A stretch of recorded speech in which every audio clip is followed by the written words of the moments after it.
Tubahaye ikaze abakunzi ba channel twige kudoda modeli zose. Iyo ni wa mwanya tugiye gukurikirana isomo rya mashine ya koroneri nk'uko twabibamenyesheje uko tuzarikurikirana.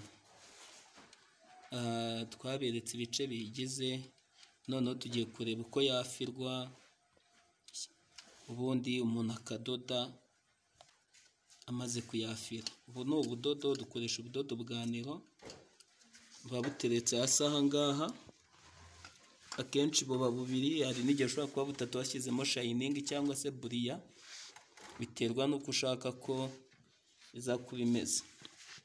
Urudodo ruzamukira aha ngaha kuri moteri, hari utwenge turiho muratubona,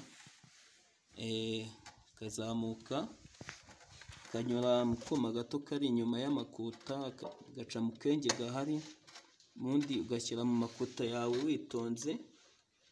Niyo makuta twarabirebye mu gace kabanza, ukanyuza mu makuta witonze, ukamenya ko indodo zawe zanyuze mu makuta neza. Ubundi bigeze aha ngaha washyize muri iyi antene y'akarasoro ibasha kujya izamura urudodo kaza hejuru.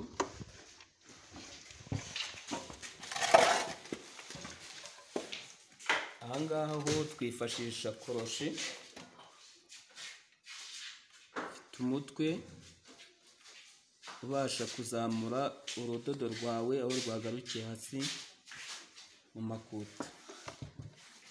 Bwa mbere urabanza ukirebeshaho umukono wawe, ari nako urushinge urimo ukaba uringaniye nawo, ubundi ugashyiramo ya koroshi yawe witonze, ukazamura urudodo, urangiza ukarunyuza munsi y'ipase yawe, warangiza ukaraga gatoya kugira ngo urudodo rwimuke ujye mu mwanya uruzamuramo. Tayari rwazamutse, urudodo rwawe rukaba rwagezemo.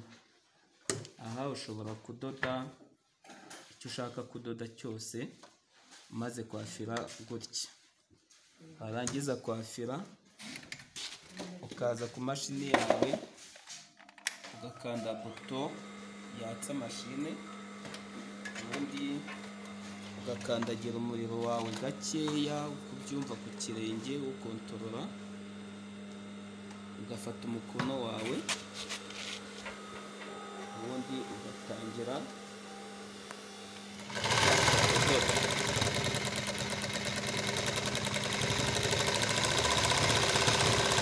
Ushobora kudoda modeli runaka, modeli dukunze gukoresha tukagenda tuziga akantu ku kandi zigiye zitandukanye. Ushobora gukora akarabo se,